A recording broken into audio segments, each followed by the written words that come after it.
Continuando con el desarrollo de la materia, hoy vamos a ver aparentemente un nuevo tema. Digo aparentemente por el hecho de que lo que vamos a ver a continuación es algo muy similar a flexión simple. Pues bien, demos de una vez inicio al nuevo tema de hoy.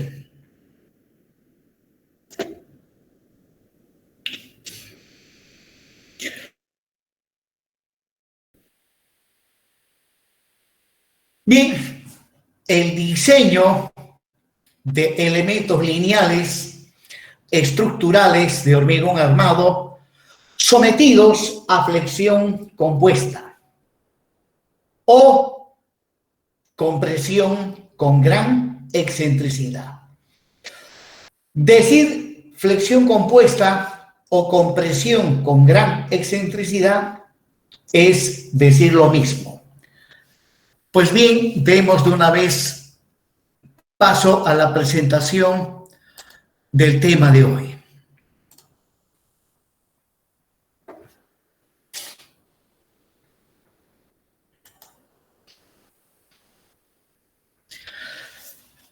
En el diseño a flexión compuesta, observaremos que los conceptos, las definiciones, las hipótesis simplificativas son idénticas a las de flexión simple. Es más, flexión compuesta se diseña prácticamente como si fuese flexión simple. Hay una pequeña diferencia y la diferencia radica en las solicitaciones actuantes. En flexión simple, la solicitación actuante es un momento flector.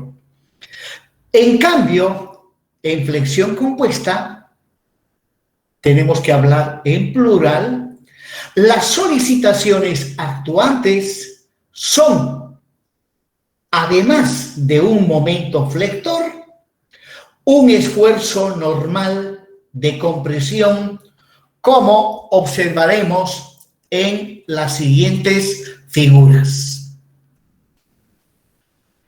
Ahí podemos ver un esquema gráfico donde estoy mostrando con color rojo los vectores que representan a las solicitaciones actuantes. Un momento flector y el esfuerzo normal de compresión. La norma americana, en principio, trabaja con los valores nominales del momento flector y el esfuerzo normal. Y luego, posteriormente, en base a estos valores nominales, al final utilizamos los valores últimos o valores de diseño. Bueno, observando el gráfico podemos describir de que en flexión compuesta el eje neutro, de manera idéntica a como sucede en flexión simple, el eje neutro queda ubicado dentro de la sección transversal. Como el momento flector es positivo, el borde superior está comprimido. Y desde esa posición hacia abajo medimos la posición del eje neutro por medio de la variable C. Luego, pues, debajo del eje neutro sabemos bien que todo está traccionado y además, recuerden, fisurado. El hormigón no interviene en esa zona como material resistente, y son las barras de acero que se encuentran en la zona traccionada, las que se encargan de soportar las tracciones que produce el momento flector. Pues bien, ahí tenemos el ancho de la sección transversal, la altura útil, los recubrimientos mecánicos, en fin, y el diagrama de tensiones en la zona comprimida. El hormigón comprimido se encuentra sometido a tensiones de compresión. Estas tensiones, cuando la estructura, cuando el elemento estructural llega al estado límite último por agotamiento resistente, ese diagrama tiene una distribución en donde, partiendo del borde superior, su magnitud va disminuyendo gradualmente hasta llegar al eje neutro con valor nulo.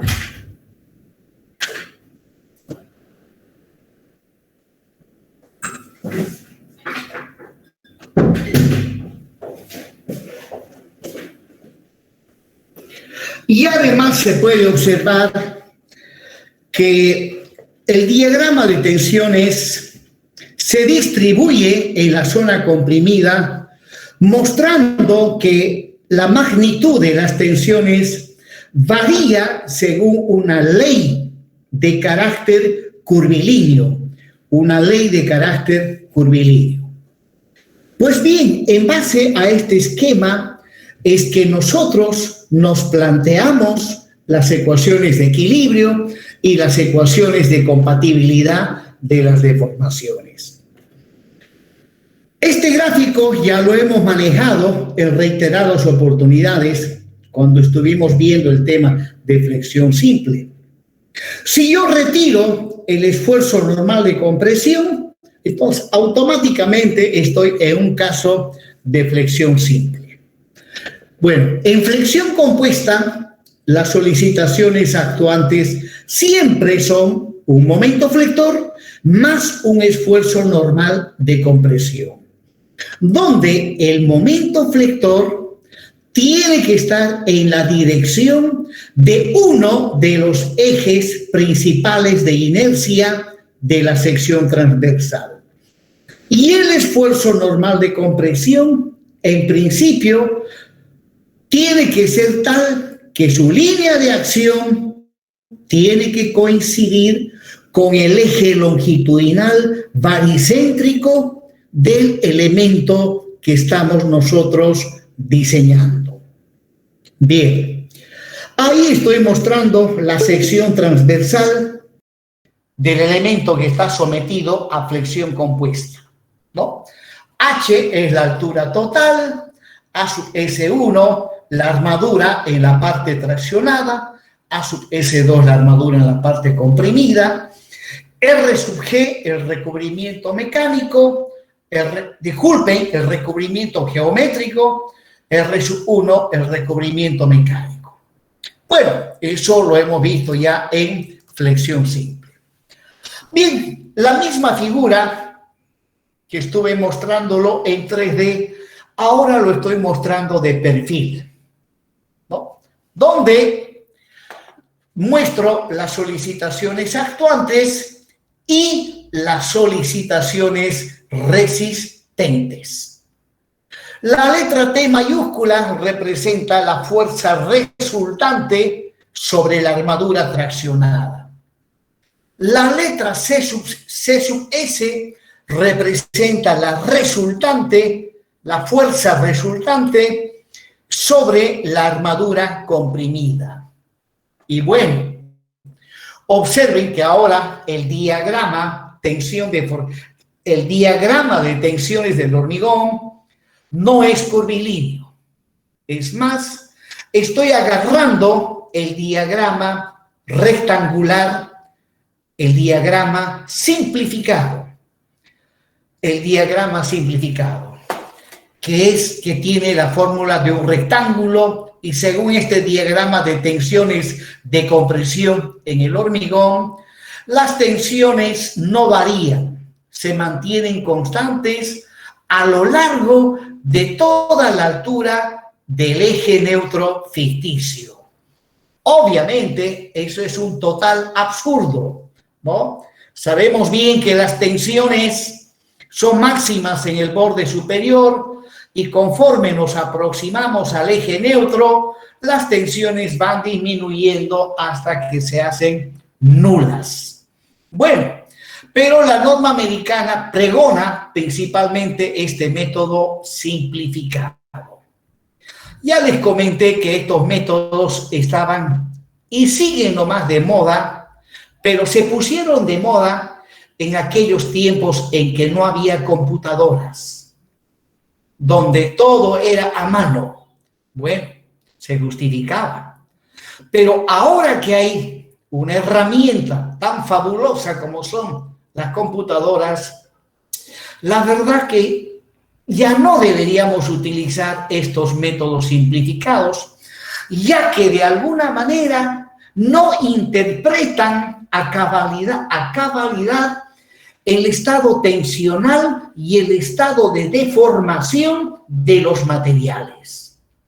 Y ahora, más que nunca, se necesita conocer el estado tensional y de deformación para poder darle una interpretación exacta y verdadera a el comportamiento que tienen los elementos de hormigón armado sometidos a cargas externas. Bueno, sin embargo, seguimos con el método simplificado. Ahí C sub C es la resultante del diagrama de tensiones de compresión, ¿no? Como la altura del rectángulo de tensiones, es A, su resultante, pues, tiene que estar a medios, o sea, 0,5 de A, medido desde el borde comprimido. Como ustedes verán, prácticamente estamos volviendo a ver flexión simple. Esto es flexión simple, a diferencia de que, bueno, aquí hay un esfuerzo normal de compresión, cuya línea de acción, dije, coincide con el eje longitudinal baricéntrico del elemento que estamos analizando. Pues bien, en cuanto al eje neutro ficticio, ustedes saben perfectamente que es igual al eje neutro verdadero multiplicado por un coeficiente de corrección beta sub 1, donde ese coeficiente de corrección beta sub 1 se lo determina en función de la resistencia específica del hormigón a compresión simple. Luego, la tensión de compresión en el hormigón para el diagrama rectangular, 0,85 de Fc'. Y luego, acá viene lo que llamaremos de aquí en adelante la excentricidad inicial o de primer orden, que es el cociente entre el momento nominal y el esfuerzo normal de compresión nominal. El momento está en toneladas metro, el normal en toneladas, se cancelan las toneladas y quedan metros. O sea, E sub 0, geométricamente hablando, es una distancia. ¿Qué distancia? Bueno, por ahora a E sub 0 se le denomina la excentricidad inicial o de primer orden de, como veremos a continuación, del esfuerzo normal de compresión. Ahí lo estoy describiendo en palabras lo que acabo de mencionar, en palabras escritas. Bueno, C sub C, ya lo dije, la resultante de las tensiones de compresión en el hormigón. T, la fuerza resultante de las tensiones de tracción en la armadura traccionada. Lo mismo para la armadura comprimida. Continuemos. Bueno, aquí observen este gráfico. Hay una pequeña diferencia. Ya no está el momento flector está tan solamente el esfuerzo normal de compresión. Pero observen que el esfuerzo normal de compresión ya no está sobre el eje longitudinal baricéntrico, sino que ahora el esfuerzo normal está a una distancia desde el eje longitudinal baricéntrico hacia arriba, está a una distancia E sub 0, o sea, la excentricidad inicial o de primer orden. Resulta que es totalmente equivalente trabajar con el momento y el normal que trabajar tan solamente con el normal, pero al normal le tengo que dar esta excentricidad E sub 0. Resulta que es más cómodo y más práctico trabajar solamente con el normal, pero dándole la excentricidad E sub 0, ya que a través de la excentricidad E sub 0 estamos tomando en cuenta el momento flector. Entonces, vuelvo a repetir, aquí no está el momento, solamente el normal. Bueno, hay dos alternativas: trabajar con el momento y el normal o trabajar solamente con el normal. Y es más práctico trabajar con el normal. Pero para que el normal produzca los mismos efectos que producen el momento y el normal, a la normal le tenemos que dar una excentricidad E sub 0. Donde, como ya mencioné hace un momento, E sub 0 es el cociente entre el momento y el normal.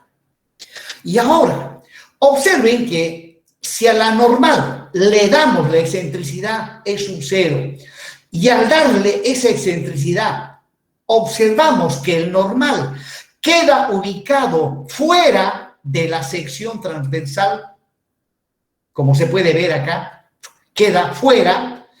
Entonces, por eso se dice, en vez de decir flexión compuesta, decimos compresión con gran excentricidad. Claro que hay casos en donde calculado E sub 0 sale bastante pequeño, E sub 0. Y cuando hacemos este dibujo, el normal queda ubicado dentro de la sección transversal.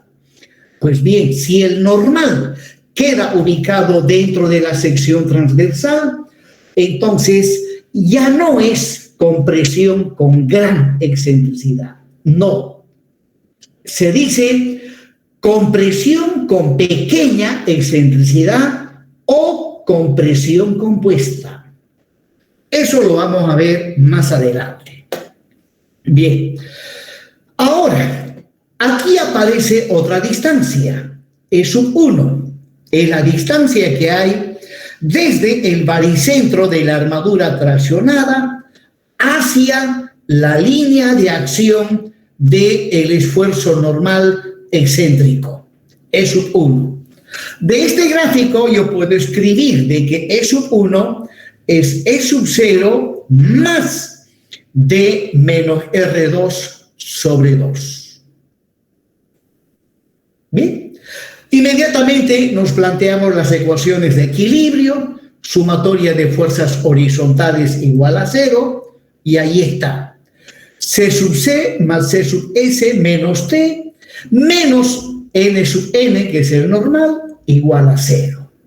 Y ahora recordemos que T, la fuerza resultante en la armadura traccionada, es la sección transversal de esa armadura por su correspondiente tensión.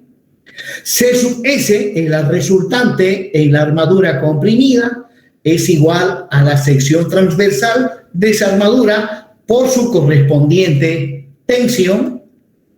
Y la resultante del diagrama de tensiones de compresión es sigma C, o sea, la tensión, por A, y desde luego por el ancho de la sección transversal, que en esta figura de perfil no vemos el ancho.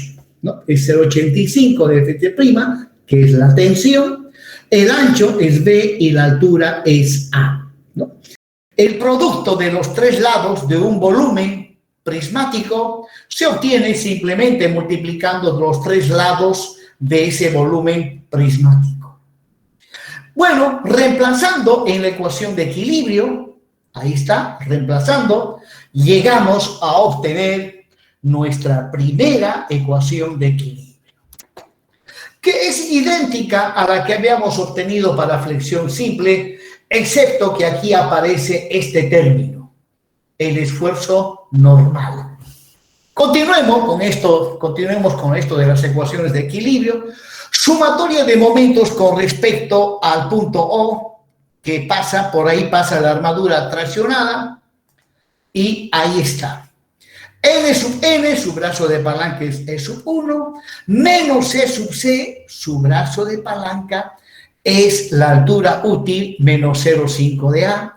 C sub S, su brazo de palanca es D menos R2, igual a 0. Reemplazando valores, ahí está la ecuación de equilibrio. Ahora, de aquí en adelante, al producto del normal por la excentricidad E sub 1, que es el brazo de palanca de la normal con respecto al baricentro de la armadura traccionada, ya al producto de la normal por E sub 1 le vamos a llamar M sub N'. Entonces, haciendo ese pequeño cambio de variable, finalmente la segunda ecuación de equilibrio quedaría planteada de esa manera, ¿no? Bien, proseguimos. Ahora tocaría determinar la ecuación de compatibilidad de las deformaciones, y es aquí donde interviene la hipótesis de Navier-Bernoulli. Interviene la hipótesis de Navier-Bernoulli.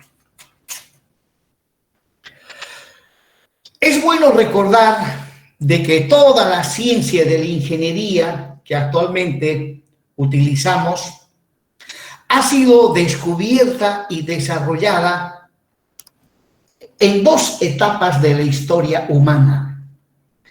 La ingeniería en principio fue desarrollada en la Edad Antigua. Acuérdense de Aristóteles, de Pitágoras, de Arquímedes, de Platón, de Sócrates, ¿ya? Fueron ciudadanos del imperio griego antes, mucho antes de la era que llaman la era cristiana. Luego llega la era cristiana y durante prácticamente 1500 años, en nombre de la religión, prohibieron hacer investigación científica porque decían que era cosa del diablo. Aquel hombre o mujer que lo pillaban haciendo investigación científica, lo tildaban de brujo y lo quemaban vivo. Entonces, durante 1500 años, la humanidad vivió en una época que algunos historiadores le llaman la época del oscurantismo, ¿ya? La época medieval, así le llaman, ¿no?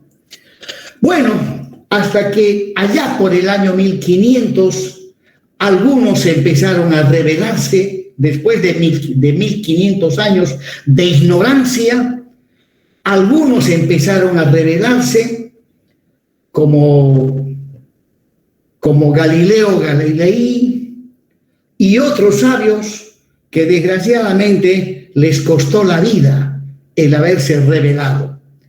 Pero ya se vino de repente una vorágine de rebeliones que en ese entonces el que tenía el poder absoluto, el político, el económico, el social y el religioso, era la Iglesia Católica.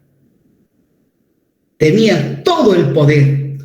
Entonces, pues, con la finalidad de combatir a la gente que se estaba rebelando de la ignorancia, crearon la Inquisición.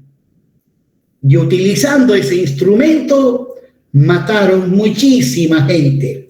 Gente buena que se dedicaba solamente a investigar. ¿No? Tenían que investigar porque esos tiempos eran difíciles.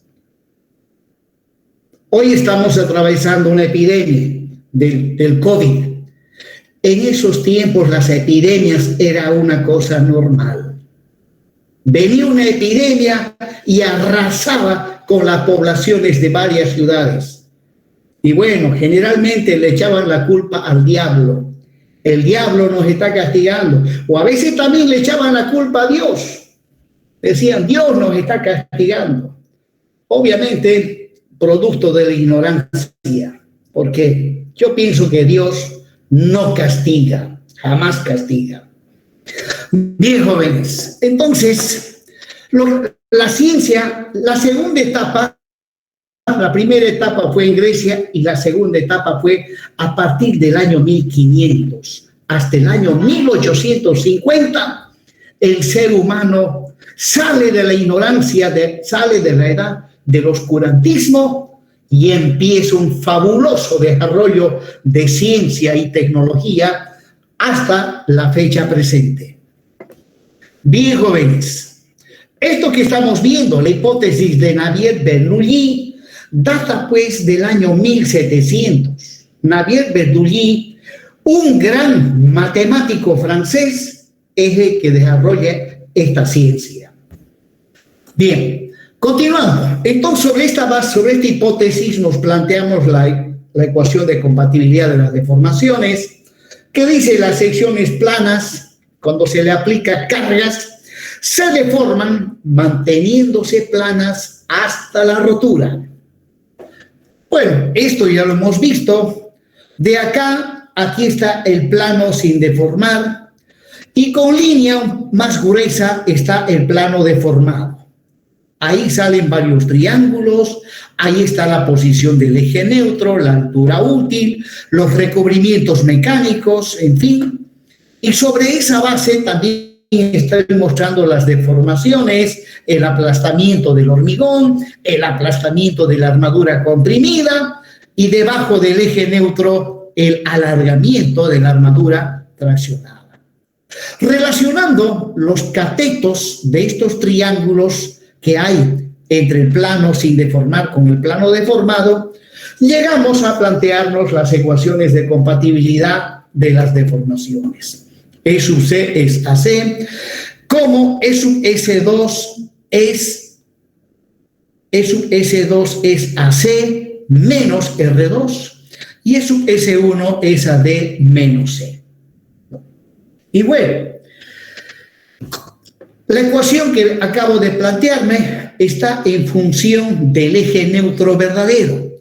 Como nosotros vamos a trabajar con el método simplificado y el método simplificado trabaja con el eje neutro ficticio, lo que hago es multiplicar los miembros de esta ecuación por 1 sobre beta 1 y recordando que el eje neutro ficticio es el eje neutro verdadero por beta sub 1 y sabiendo de que el aplastamiento del hormigón es 3 por 1000, llego a esa expresión, ¿no? Beta sub 1 por C es A, beta sub 1 por C es A y así sucesivamente, llego a obtener la ecuación de compatibilidad de las deformaciones en función del eje neutro ficticio, que es A.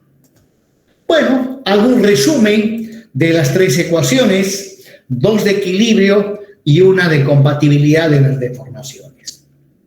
Bueno, la diferencia con flexión simple es que en la primera aparece el esfuerzo normal y en la segunda tengo el momento M sub n'. Recuerden que el momento M sub n' es el producto del normal por la excentricidad E sub 1.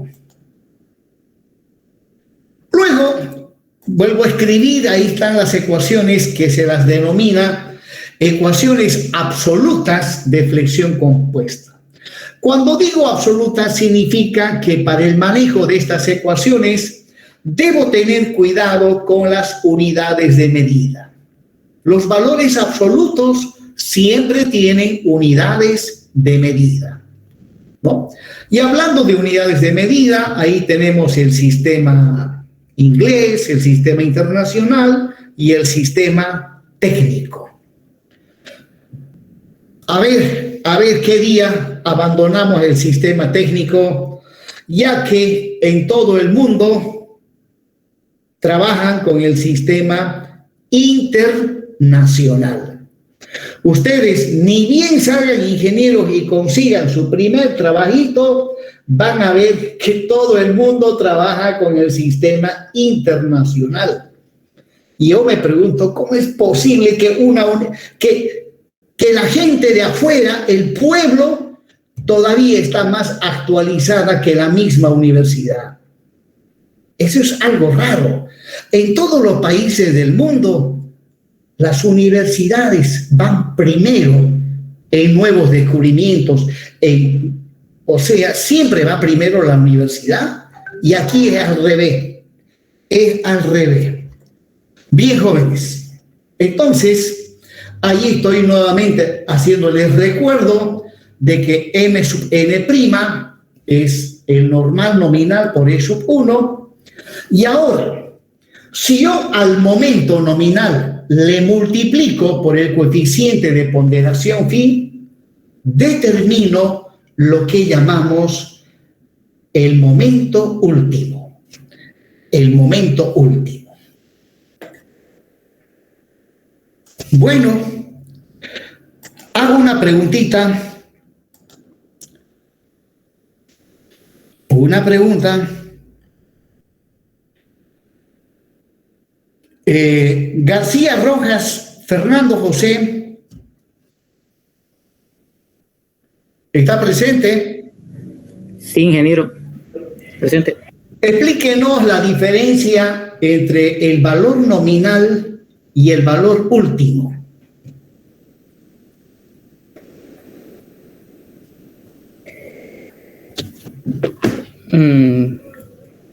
En que el valor nominal no toma en cuenta los errores que puede suceder en el elemento, y el último sí, o algo así. Bueno, más o menos tiene idea, pero le está faltando más precisión y exactitud en la manera de expresarse. Vamos a Domínguez Saldaña, Flavia, la misma pregunta.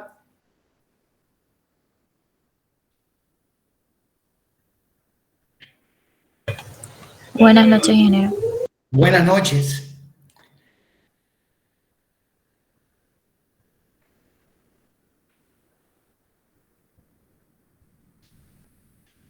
Parece que no recuerdan, Saldaña. Le estoy haciendo preguntas que ya hemos visto en anteriores clases, lo hemos explicado. Y bueno, pues vamos enseñando para atrás. Leige Coaquira Hiroshi, ¿me escucha? La misma pregunta. Presente, ingeniero. En que sí, los esfuerzos nominales, estos están en función de la resistencia del hormigón, mientras que los esfuerzos últimos están en función de las cargas últimas, los cuales me producen el colapso de la estructura. Sí, es una apreciación bastante valedera, pero falta algo importante aclarar ahí. Pero su respuesta, desde ese punto de vista, como lo está expresando, está bien, pero hay algo más que hay que tomar en cuenta. Delgadillo Mendoza Alexis. Buenas noches. Buenas noches. Yo entiendo por solicitaciones nominales, en este caso momento nominal, a un momento que no toma en cuenta los defectos en construcción. Y cuando hablamos de momento último, es simplemente el esfuerzo nominal, o en este caso el momento nominal, con un factor de corrección para tomar en cuenta esos defectos en la construcción. Excelente respuesta, Delgadillo. Excelente respuesta. Esa es la respuesta. Esa es la diferencia o la diferencia entre el valor nominal y el valor último. En este caso, el momento nominal representa la resistencia a flexión de la viga de hormigón armado, pero sin tomar en cuenta los defectos de construcción, sin tomar en cuenta la falta de calidad de los materiales, sin tomar en cuenta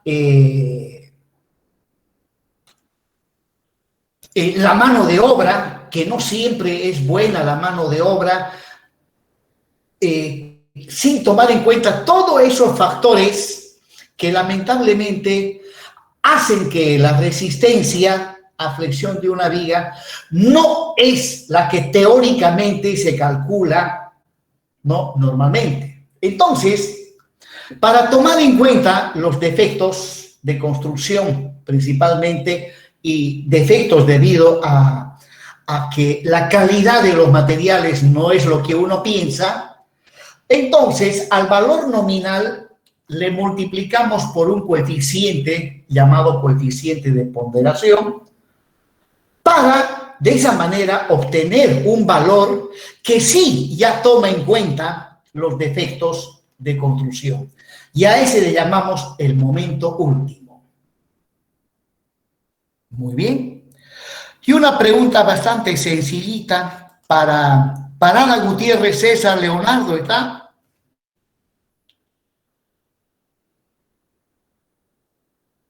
No está. Pérez Vaca Mirci.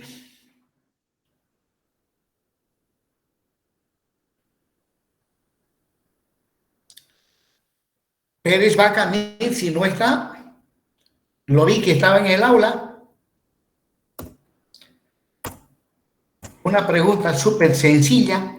Quispe Aravilca. Raya Arancibia, Janet. Sí, ingeniero, buenas noches. Una pregunta súper sencilla. Seguimos hablando de esto del valor nominal y del valor último y del coeficiente de ponderación. Explíquenos cómo se define el valor de ese coeficiente de ponderación.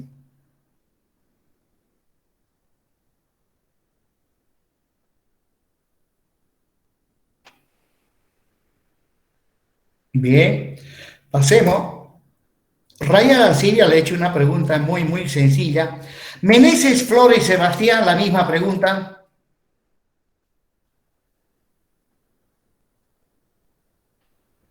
No está, parece. Martínez, Ayacoyo, Samantha, la misma pregunta.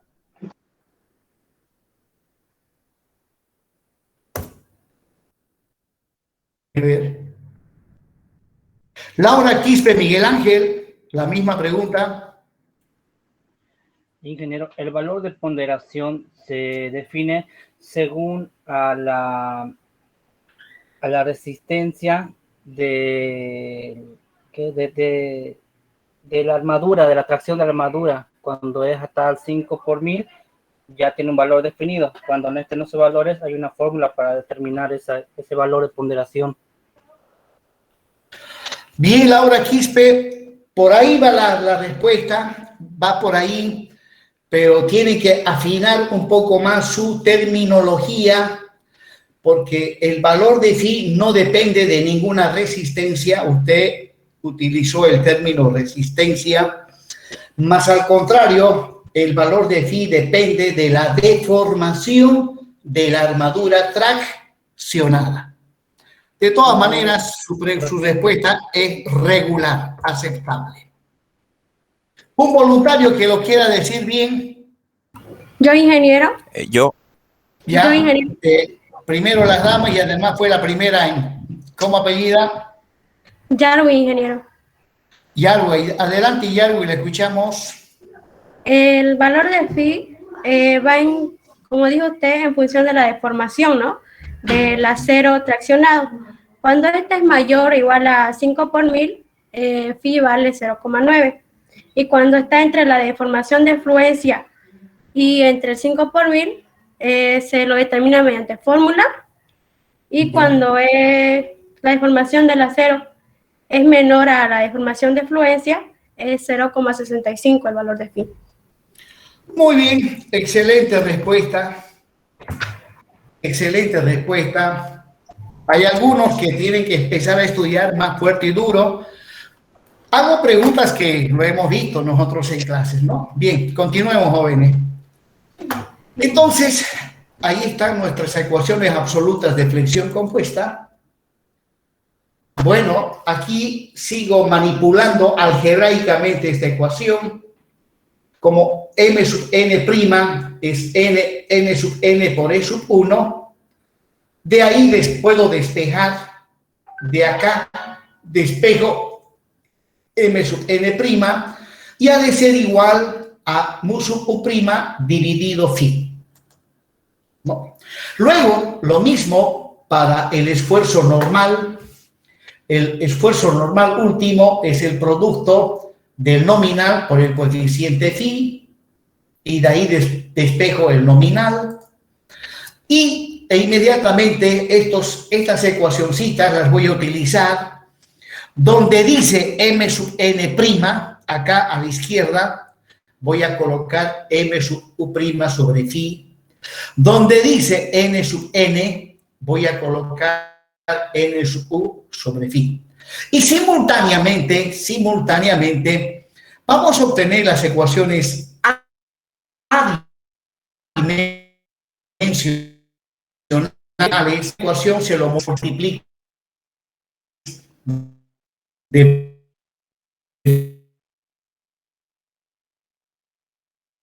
se llama cambio de variable, cambio de variable.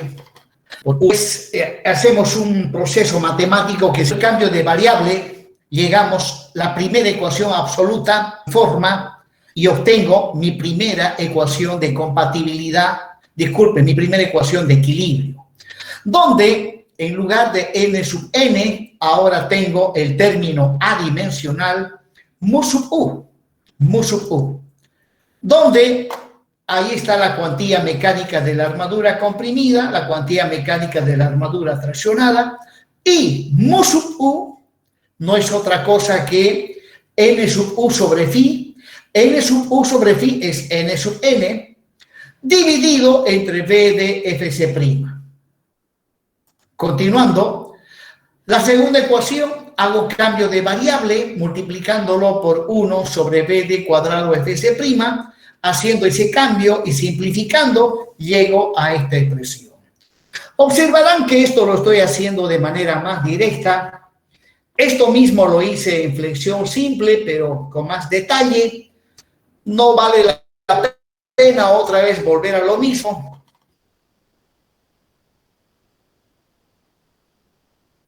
Lo estoy planteando, dice el momento flector reducido, mu sub u', que es igual a mu sub u' sobre phi de cuadrado fc'. Y epsilon, el eje neutro relativo ficticio, que es igual al eje neutro ficticio sobre la altura útil. El recubrimiento mecánico relativo de la armadura comprimida, delta 2. Y finalmente, también la ecuación de compatibilidad, la ecuación número 3, la vamos a transformar en una ecuación adimensional. Para ello lo multiplicamos por 1 dividido 1 sobre d. Multiplicando y simplificando, llegamos a esa expresión, donde esta vez la ecuación de compatibilidad de las deformaciones está en función del eje neutro relativo y ya no del eje neutro ficticio, como estaba en la ecuación número 3 más arriba. Bueno, Ahí estoy planteándoles otra vez las ecuaciones adimensionales de flexión compuesta. Son estas las ecuaciones que nosotros utilizamos para diseñar a flexión compuesta. Y bueno, al principio de clase mencioné de que el comportamiento de una viga sometida a flexión compuesta es idéntica a el comportamiento sometido a flexión simple. Es idéntico. De ahí que el procedimiento para el diseño es prácticamente similar. La única diferencia en que aquí aparecen dos términos, el mu sub u, bueno, que es el esfuerzo normal reducido, y el momento flector reducido, aquí está. Pues bien, ahí está la sección transversal, donde estoy mostrando ya las nuevas variables adimensionales, omega S1, la cuantía de la armadura traccionada, omega S2, la armadura comprimida, mu sub u, el esfuerzo normal de compresión adimensional o relativo, epsilon, la posición del eje neutro, delta 2, el recubrimiento mecánico relativo, en fin, delta 1 también es otro recubrimiento mecánico relativo. Bien, ahora, siempre, como les dije, esto es similar a flexión simple. Recuerden que para que el diseño sea dúctil y económico, el alargamiento de la armadura traccionada tiene que ser mayor o igual a 5 por 1000, ¿no?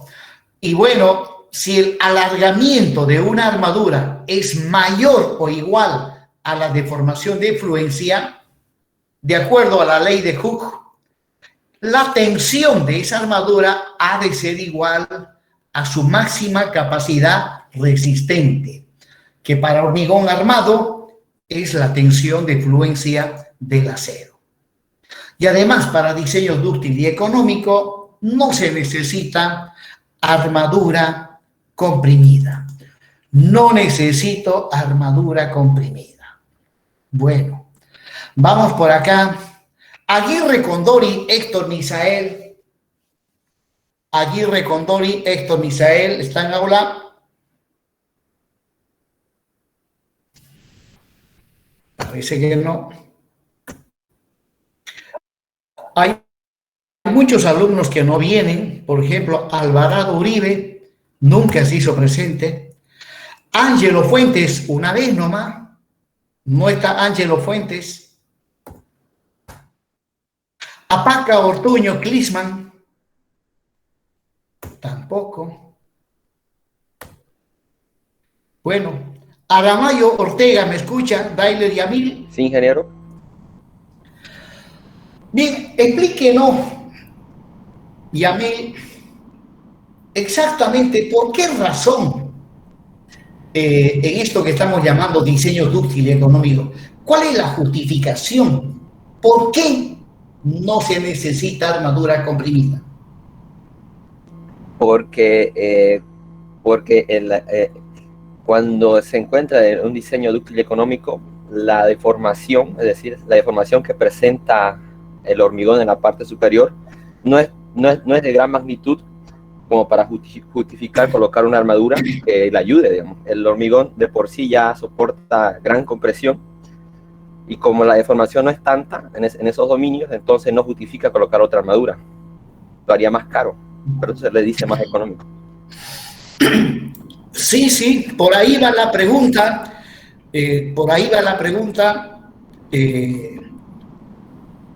pero hay algunos detallitos que habría que afinar. De todas maneras, es válida su respuesta. Y un voluntario que de repente pueda explicar con más detalle. Yo, ingeniero. ¿Cómo apellida? Espinosa. Adelante, Espinosa, le escuchamos. Ya que el hormigón puede soportar él solo las tensiones de compresión que produce las solicitaciones actuantes en la estructura.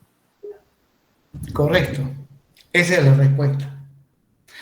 El hormigón solo puede soportar las tensiones de compresión generadas por el momento flector. No necesita ayuda bajo estas condiciones. Muy bien, Espinosa. Buena su intervención. Ese es el motivo. Bien, continuemos. Bueno, entonces, si vamos a hacer un diseño dúctil y económico, las ecuaciones generales que están más arriba se pueden simplificar, ¿no? Ya no tomamos en cuenta los términos donde aparece la armadura comprimida, omega S2, S2, ¿no? Entonces, simplificando, mis ecuaciones se reducen. Y observen, se reduce bastante, se simplifica. De las tres ecuaciones, finalmente me quedo tan solamente con esas tres, pero ya bien simplificaditas. Entonces, ahí están las ecuaciones que vamos a utilizar para diseñar, siempre y cuando hagamos diseño dúctil y económico. Además, recuerden que ahora es obligatorio hacer diseño dúctil y económico. En ninguna parte del mundo le van a permitir hacer diseño que no sea dúctil. Bueno, lo que exigen primordialmente es que sea dúctil. Puede ser económico o puede ser antieconómico. Ahí puede cambiar, pero no puede cambiar en que el diseño sí o sí tiene que ser dúctil. Eso es por el problema de las cargas sísmicas. Las cargas sísmicas. En muchísimos países el sismo es una carga casi normal en esos países.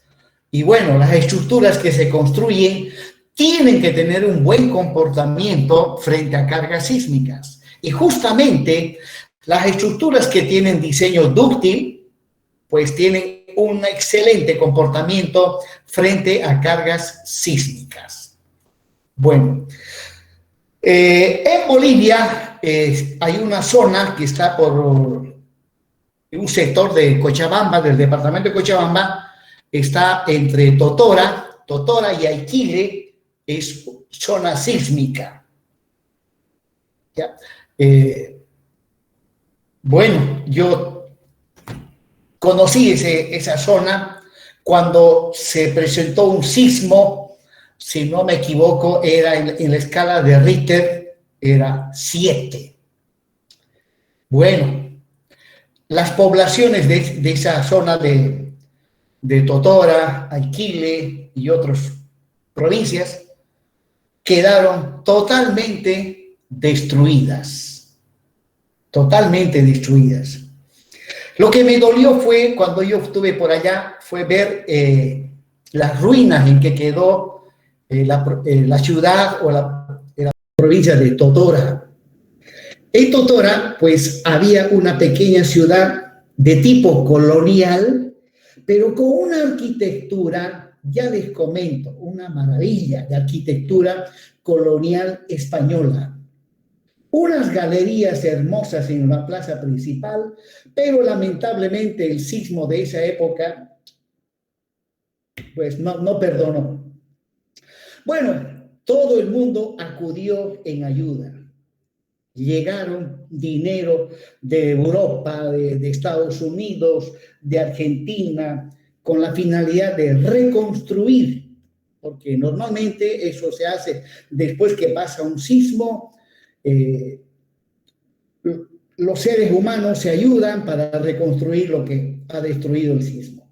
Llegó tanto dinero, pero yo en esos tiempos ya tenía uso de razón, sabía el pensamiento político, los seres humanos somos políticos, y lamentablemente ahí me decepcioné de los políticos.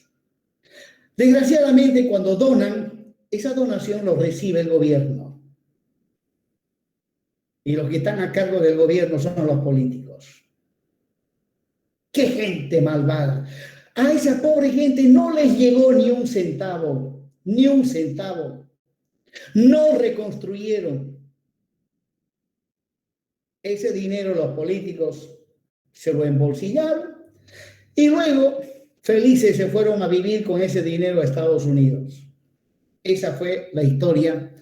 Y si por ahí alguien duda, entren a internet, ahí está, obviamente con más detalle, quiénes se lo llevaron el dinero, cuántos se llevaron, gente sin corazón, sin alma, gente que quedó en la calle, no tenía ni dónde dormir por culpa de ese sismo, pero no. Esa es la impresión que yo tengo de los políticos, sea de izquierda o sea de derecha, son la misma. Bien, jóvenes, continuemos. Entonces, estas tres ecuacioncitas son las que las vamos a manejar como hicimos en flexión simple. Para ello, sabemos que hay casos especiales, los cuales utilizamos como referencia para saber dónde estamos. Si estamos en diseño dúctil antieconómico, si es diseño dúctil y económico, o si el diseño no es dúctil ni económico, tenemos esos parámetros de referencia.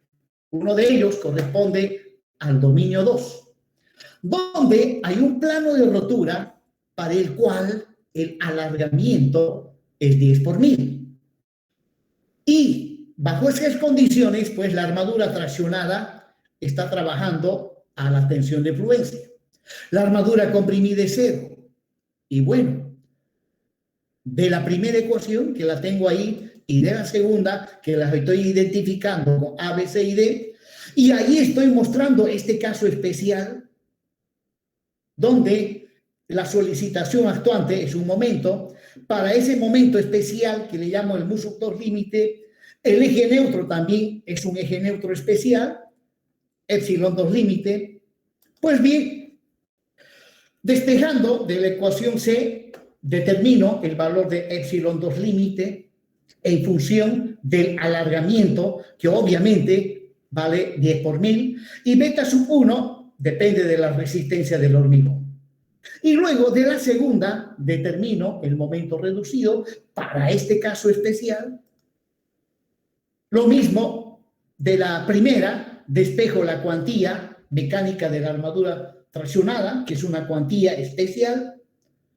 Y luego, S1 vale 10 por 1000. Y el aplastamiento del hormigón. La característica del plano especial que estoy planteando en este momento es que en el momento de la rotura, el hormigón tiene un aplastamiento del 2 por 1000. Que obviamente significa que el hormigón está trabajando a su máxima capacidad resistente. Pues bien, adoptando beta sub 1 igual a 0,85 en el supuesto de que la resistencia del hormigón es menor a 280, obtengo esos tres valores que ustedes ya lo conocen, particularmente el mu-2 límite, que unos dos alumnos en una clase anterior se revisaron y vieron que lo que tenía yo, si ustedes se acuerdan, era 0,1155. Revisando, evidentemente, ellos estaban en lo cierto y ganaron puntos. Entonces, con estas expresiones, utilizándolas como referencia, es que hacemos el diseño. Caso 1, caso 2, caso 3 y así sucesivamente. Luego, también tenemos este otro caso especial que se presenta en el dominio 3. Ahí están nuevamente las tres ecuaciones. ¿Y cuál es la característica del caso especial del dominio 3? Que el alargamiento es 5 por 1000 de la armadura traccionada y el aplastamiento del hormigón es 3 por 1000. Entonces, nuevamente, de la ecuación C despejo el eje neutro relativo, donde dice E sub S1 tendré que reemplazar 5 por 1000. Beta sub 1 depende de la resistencia del hormigón. De la ecuación B despejo el momento, que para este caso especial le llamamos el mu-3 límite, Y finalmente, de la ecuación A, la cuantía mecánica, disculpen, sí, la cuantía mecánica relativa de la armadura traccionada. Entonces, si S1 vale 5 por 1000 y beta sub 1 vale 0,85, pues voy a obtener esos valores. El épsilon 3 límite, 0,31875 y el mu sub 3 límite, 0,2278. Bien, estoy haciendo, como verán ustedes, un repaso de esto que ya hemos visto anteriormente. Bien, procedimiento para el diseño a flexión simple. Pues bien, para no dejar a medias, porque falta mucho todavía, y esto del procedimiento lo quiero ver en una sola clase para no generar confusiones, lo vamos a dejar ahí, jóvenes. Lo dejamos por hoy y la siguiente clase, el día miércoles, vamos a concluir el tema de flexión compuesta. Y el día viernes vamos a ver algunos ejemplos de aplicación. Bien, jóvenes, entonces por hoy lo dejamos ahí, pero antes de irnos, habrán observado que al grupo de WhatsApp ya envié los requisitos que ustedes deben satisfacer para cuando nos toque rendir el examen virtual. ¿Alguien me dice para cuándo ya hemos fijado la fecha del primer examen parcial?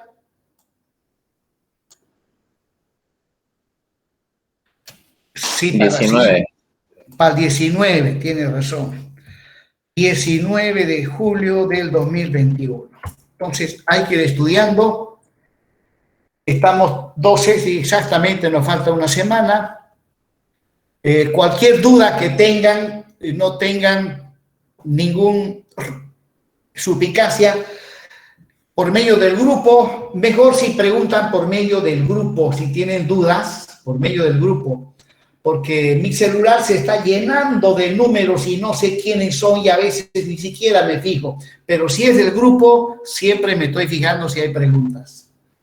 Bien, jóvenes, y antes de retirarme, aparte de la materia, estoy buscando estudiantes o tal vez egresados, no sé. Estoy con varios proyectos de cálculo estructural y necesito que me ayuden con esto del CITECAT.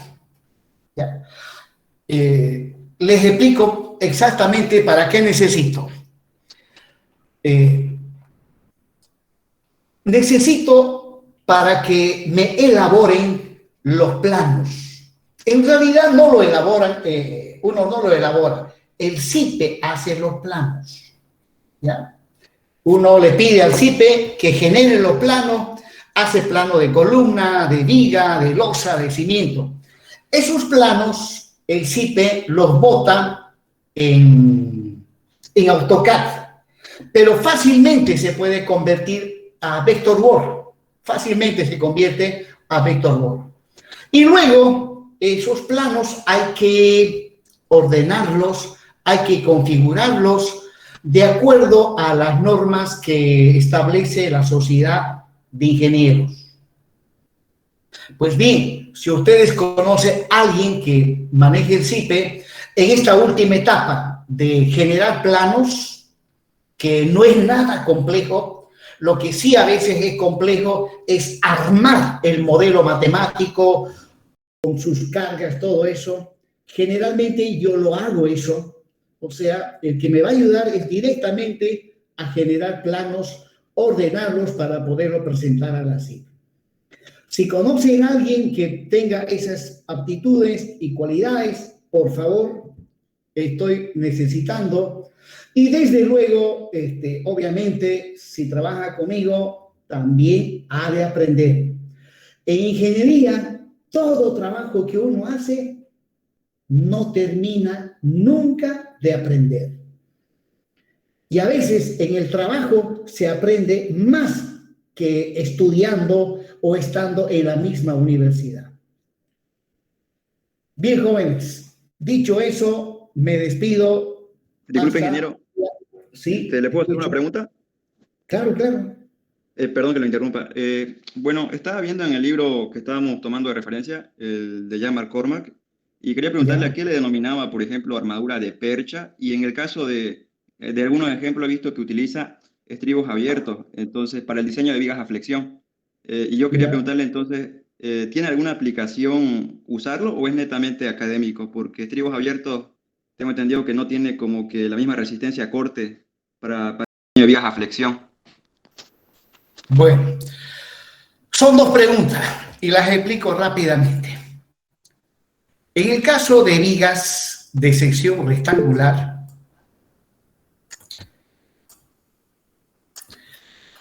y para aquellos casos particulares, para ciertos casos particulares yo diría, no es necesario que el estribo sea completamente cerrado. Pero antes de hablar del estribo, hablemos de los percheros, de las perchas. Pues bien, no solamente el McCormack, la mayoría de las normas le llaman perchas a las armaduras que se ubican en las esquinas. Estas son las perchas. Y bueno, ¿por qué le llaman perchas? O en la definición común y corriente, ¿qué es una percha? ¿Alguien recuerda qué es una percha? Bueno, yo entiendo que cuando entramos a casa, ya en el hall hay una percha, que es generalmente de madera o metal, y tiene unos salientes donde cuando uno llega se saca el saco, se saca el abrigo y lo cuelga. Queda colgado el saco de la percha. Pues bien, estos estribos que están en la esquina más o menos cumplen la misma función, ya que de estas perchas cuelgan los estribos. En el caso de un estribo abierto, el estribo vendría así. Listo. Y lo suelto y el estribo quedó colgado de las perchas. Ese es un estribo abierto. Claro que también tenemos la opción de estribo, el estribo cerrado.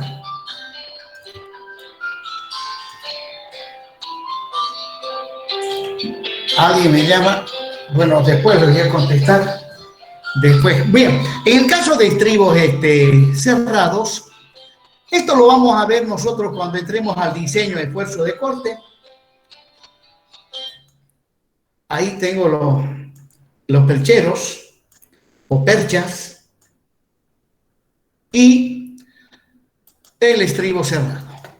Bueno, en obras de mayor envergadura y principalmente si hay la presencia de momentos torsores, es obligatorio colocar estribos cerrados. Y en estructuras de edificios, obviamente que hay momentos torsores. Entonces, ahí sí o sí, los estribos tienen que ser cerrados. Esta otra tipología de estribos se emplea en construcciones relativamente pequeñas, viviendas económicas principalmente, viviendas económicas. Ahí se utiliza el estribo abierto y siempre y cuando el ingeniero vea que no hay momentos torsores. ¿Listo, jóvenes? ¿Alguna otra pregunta?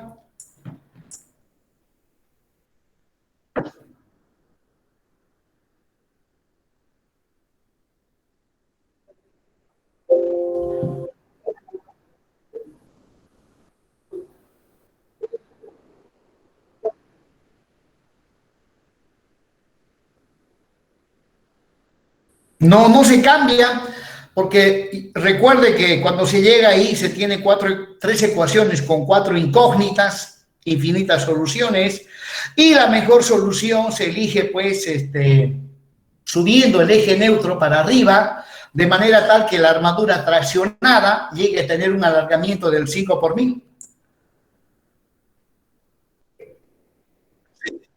¿Ya? Ingeniero, tengo una pregunta sobre el ejercicio de la anterior clase referente a las patillas o el anclaje de la armadura mínima que va de extremo a extremo. Pasa que Sí, si nosotros reemplazamos en la fórmula, sale 41 centímetros en lo referente al cuando era el momento máximo positivo, pero la altura de la sección transversal es de 15 centímetros, o sea, la patilla es mayor o es más grande que la altura de la sección transversal, digamos, esa era mi duda. Si hay una manera de inclinarla o ponerle ángulo a la patilla, o cómo hacemos para que entre. Ya. Pues bien, en ese caso, la patilla, esta es la patilla, ¿no? Viene ahí y hace esto. Pues en ese caso, la patilla se convierte en gancho. ¿Me entienden? La patilla se convierte en gancho, que ya se adecúa a la altura que tiene la viga. Listo, gracias, ingeniero, ese era mío.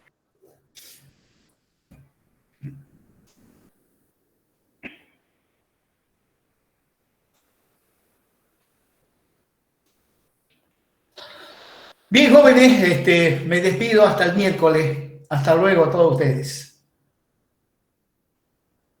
Hasta luego. Hasta luego. Hasta luego, ingeniero. Hasta luego, hasta luego.